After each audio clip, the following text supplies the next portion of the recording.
कन्याओं के लिए उनके भविष्य के संदर्भ में भी ध्यान देने की अपेक्षा है। जैसे साध्वी प्रमुखा जी विराजित हैं, महिला अखिल भारतीय उत्तराखंड महिला मंडल की भी बाइयां है, कि ये कई बार जो शादी का प्रसंग आता है तो उसमें कहीं कहीं समस्या होती है या हो सकती है, क्योंकि ये कॉलेज आदि में पढ़ती हैं। अब किसी लड़के के साथ मित्रता करने संपर्क है या फिर भी उसके साथ करनी चाहती है। अब वो लड़का किस परिवार का है? अब वो जैन धर्म की संस्कृति से प्रतिकूल संस्कृति वाला लड़का है, जहां नॉन वेज भी खुले आम चलता है, वो वहां शादी करना चाहती है। तो यह एक समस्या, काम पूरा नहीं होता। बाकी उसका परिवार कैसा है, उसका पिता क्या भोजन करने वाला और माँ क्या खाना खाने वाली, और सब परिवार के लोग हैं। एक लड़के के त्याग करने से क्या होगा, बाकी परिवार में साथ में रहना होगा, तो वहां वो नॉन वेज तैयार करना पड़े उस कन्या को जो वहां गई है। तो ये थोड़ी जैन संस्कृति से प्रतिकूल स्थिति में उसको जीना पड़ सकता है। तो यहां चिंतन का विषय यह है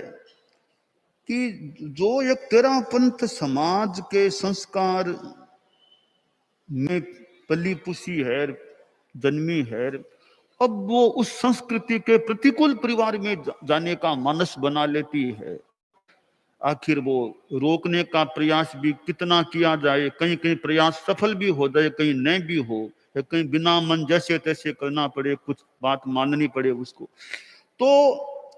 अब ऐसी संस्कृति विरुद्ध या जैन संस्कृति से प्रतिकूल परिवेश में जाने का शादी का निर्णय हो जाता है। निर्णय उसने मानसिक कर लिया और बाद में उसको रोकने का प्रयास करें, वो तो थोड़ा दुरूह काम हो सकता। उसको पहले ही कन्याओं को महिला मंडल के द्वारा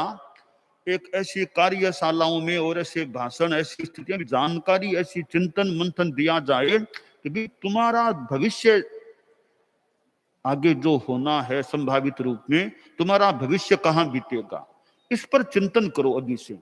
बाद में तुम निर्णय कर लो, फिर रोक टोक करें, उससे पहले ही तुम चिंतन करो तुम्हारा भविष्य कहां बीतना चाहिए। तो यह प्रशिक्षण एक कन्याओं को ऐसे, मतलब कन्या मंडल के सम्मेलनों में, केंद्रीय में, एक स्थानीय मौके मौके पर ऐसी उनको जानकारी, ऐसा चिंतन मिलता होगा या मिलते रहना चाहिए कि वो पहले से ही उनका चिंतन, उनको हिताहित का बोध दिया जाए, ताकि वो अपना निर्णय करने से पहले इन बातों की जानकारी रखें, बाद में अपने भविष्य का निर्णय करने में उनको अनुकूलता हो सकती है।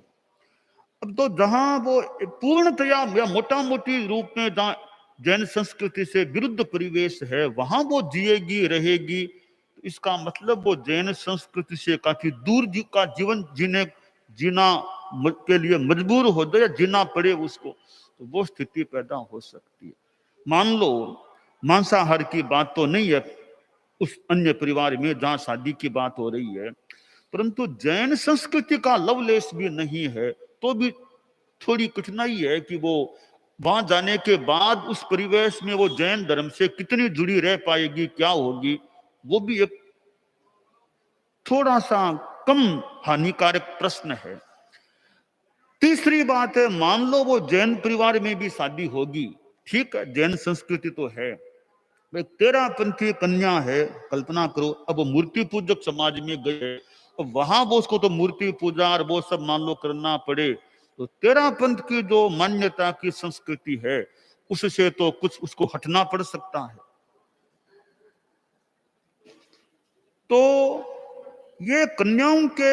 भविष्य के संदर्भ में यह एक महत्वपूर्ण विषय बनता है कि उनकी शादी आगे होने का क्या क्रम बन रहा है। तो वो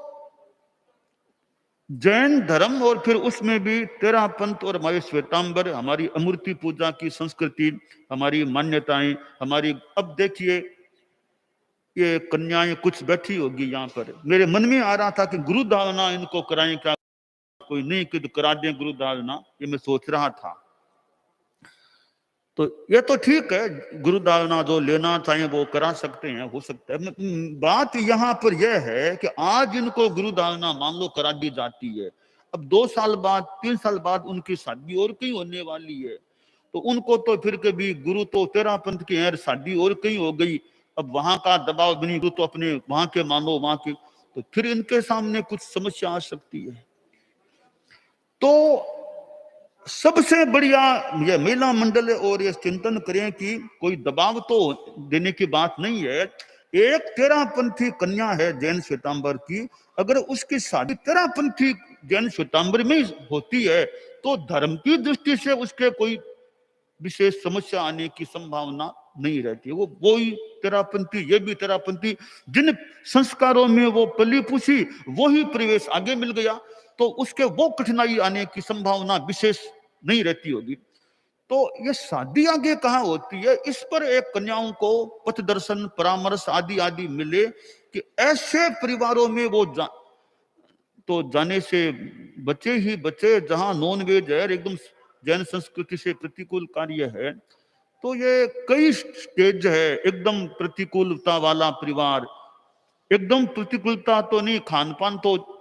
अशुद्ध नहीं है, पर जैन संस्कृति वहां नहीं है। फिर जैन संस्कृति भी है, परंतु वो तेरा पंथ की मान्यता परिवेश उससे कुछ अलगाव है। तो इस सारे संदर्भ में ये अखिल भारतीय तेरा पंथ महिला मंडल ध्यान दे रहा होगा या नहीं, मैं कोई इस पर कुछ नहीं कह के तो होना,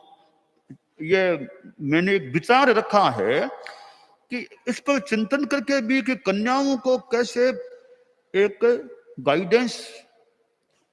एक एडवाइस अच्छी ऐसी मिली, उनको उनसे भी पूछे भी तुम्हारा इसमें क्या चिंतन है, वो तो हमारा यह चिंतन, तुम क्या सोचती हो, उनको दिमाग में समझा करके भाई कि तुम्हारे अपने भविष्य के बारे में तुम ध्यान दो कि तुम्हारा भविष्य कहाँ बीत सकेगा। तो इस बारे में कार्यशाला है, चिंतन है, कभी भाषण है, कभी लेख आदि आदि रूपों में वो कन्याओं को हमारे साध्वी प्रमुखा जी आदि साध्या महिला मंडल की बाइयां है, तो वे जो ये कन्याओं के सम्मेलन हो, कोई जगह जगह भी हो, तो उनमें ऐसे विषय की बाइयों में कोई प्रवक्ता हो, ऐसी 2 4 10 प्रवक्ता बन जाए, इस विषय की प्रवक्ता हो, इस विषय को वो समझा सके और कन्याओं के गले उतार सके, कन्याएं उन बातों से सहमत भी हो सके, इस प्रकार की जानकारियां रखने वाली जो बाइयां है, तो वो ऐसे प्रवक्ता के रूप में काम करें ताकि कन्याओं को एक चिंतन मिल सके।